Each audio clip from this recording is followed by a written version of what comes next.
देखते हैं कि अब ट्रिग्नोमेट्रिक रेशियो कैसे चेंज होता है क्वाड्रेंट में। क्वेश्चन नंबर 8 का फर्स्ट यहाँ पर है और क्वेश्चन है कॉट -7 पाई/4, यानी यहाँ से 7/4 को अगर हम मिक्स फ्रैक्शन में बदलें तो आता है 1 + 3/4 और पाई ऑलरेडी है तो पाई से मल्टीप्लाई करेंगे तो ये वैल्यू आ जाएगी कॉट माइनस हमने बाहर किया पाई + 3 पाई/4 हम इसको लिख सकते हैं। ठीक है, अब माइनस से मल्टीप्लाई हो जाएगा दोनों में तो -पाई -3 पाई/4 आ जाएगा। माइनस आने का मतलब क्या हुआ, क्लॉकवाइज चलना है। अब सर्किल हमने बना लिया, ये स्टार्टिंग पॉइंट है। क्लॉकवाइज चलेंगे -पाई फिर -3 पाई/4 -3 पाई/4 यानी 135 डिग्री तो -3 पाई/4 चले। स्टार्टिंग पॉइंट से बचेगा कितना एंगल, 45 एंगल। ये फर्स्ट क्वाड्रेंट आपका है। फर्स्ट क्वाड्रेंट में सभी ट्रिग्नोमेट्रिक रेशियोज पॉजिटिव होते हैं। कॉट आपका था ही और स्टार्टिंग पॉइंट से 45 डिग्री रह गया तो 45 डायरेक्ट लिखेंगे। कॉट 45 की वैल्यू 1 प्लस था पहले तो +1 आंसर। क्वेश्चन नंबर 13 देखते हैं। क्वेश्चन नंबर 13 है sin x × sec x = -1। sin x sec x को हम लिख सकते हैं 1/cos x = -1, यानी आया sin x / cos x जिसकी वैल्यू होती है tan x। tan x = -1 क्योंकि x लाई कर रहा है सेकंड क्वाड्रेंट में और सेकंड क्वाड्रेंट में tan माइनस में होता है जो कि लिखा है, तो यहाँ tan x की वैल्यू 1 है, माइनस ये रिप्रेजेंट कर रहा है कि ये सेकंड क्वाड्रेंट में है, यानी tan x = और 1 वैल्यू होती है tan 45 डिग्री की, यानी x की वैल्यू आपकी है 45 डिग्री। अब हमें फाइंड आउट करना है या वैल्यू लिखनी है sin x की और सेकेंड क्वाड्रेंट में, तो चूँकि सेकेंड क्वाड्रेंट में जो साइन होता है वो पॉजिटिव रहता है और x की जगह पे हमने 45 प्लेस कर दिया। साइन 45 की वैल्यू होती है 1/√2, तो +1/√2 साइन x की वैल्यू आ गई। और sec x की वैल्यू लिखनी है सेकंड क्वाड्रेंट में। सेकंड क्वाड्रेंट में sec किस में होता है, माइनस में, तो sec हमने लिखा और x की जगह पर 45 रख दिया। sec 45 की वैल्यू √2 होती है तो आंसर आ जाएगा -√2। क्वेश्चन नंबर 15 देखते हैं। 15 में sec x = √2 दिया है और sec 45 की वैल्यू होती है √2, यानी x की वैल्यू आ गई 45। अब एक कंडीशन दी है कि जो x निकला है आपका 45 ये 3π/2 और 2π के बीच में होना चाहिए।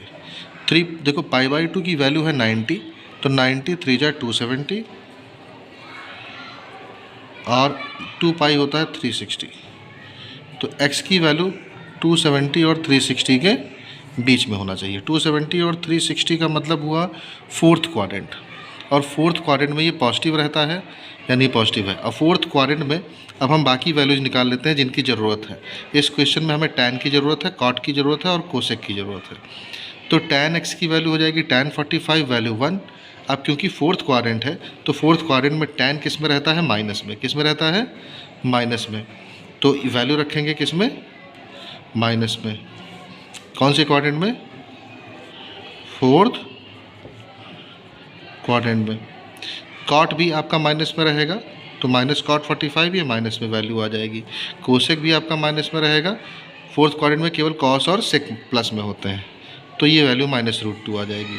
अब इन सभी की वैल्यू अगर हम प्लेस करते चले जाएं तो 1 प्लस tan x की वैल्यू -1, कोसेक x की वैल्यू -√2, 1 प्लस में है cot x की वैल्यू -1 और ये -√2 हमने प्लेस किया। +1 -1 कैंसिल आउट, +1 -1 कैंसिल आउट, ऊपर बचेगा -√2 और नीचे हो जाएगा माइनस +√2। √2 से √2 कैंसिल आउट कर देंगे, -1 आपका आंसर आ जाएगा।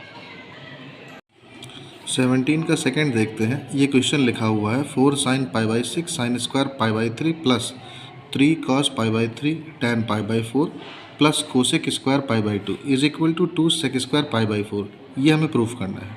तो पहले लेफ़्ट साइड हम ले लेंगे और लेफ़्ट साइड में जितने रेडियन में एंगल हैं π/6 π/3 इनको हमने चेंज कर लिया। π/6 आपका 30 हो जाएगा, π/3 आपका 60 हो जाएगा, π/3 आपका 60 है, π/4 आपका 45 और π/2 90 है। फिर हम वैल्यूज़ रख देंगे, ये स्टैंडर्ड एंगल्स है।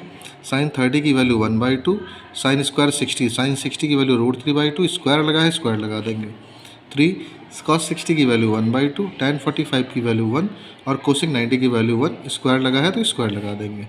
सॉल्व कर लिया हमने, 2 से 4 कैंसिल आउट, 2 बचेगा और √3 स्क्वायर है तो स्क्वायर से रूट कैंसिल आउट, 3 बचेगा और 2 2 जा 4 हो जाएगा। तो 2 बाहर है और 4 यहाँ है, तो 2 2 जा 4 यानी 3/2 यहाँ से बचेगा।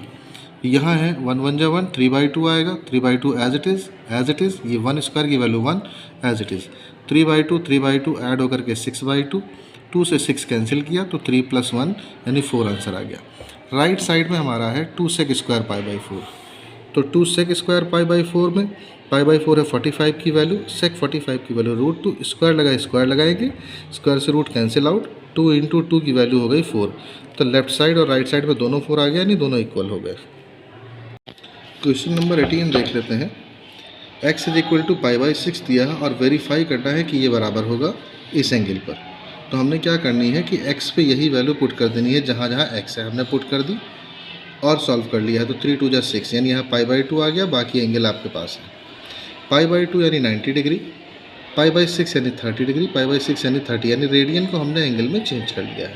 अब ये स्टैंडर्ड एंगल हो गया, वैल्यू रखते हैं। sin 90 की वैल्यू 1, 3, sin 30 की वैल्यू 1/2, -4, sin 30 की वैल्यू 1/2 और साथ में क्यूब है, क्यूब लगा देंगे।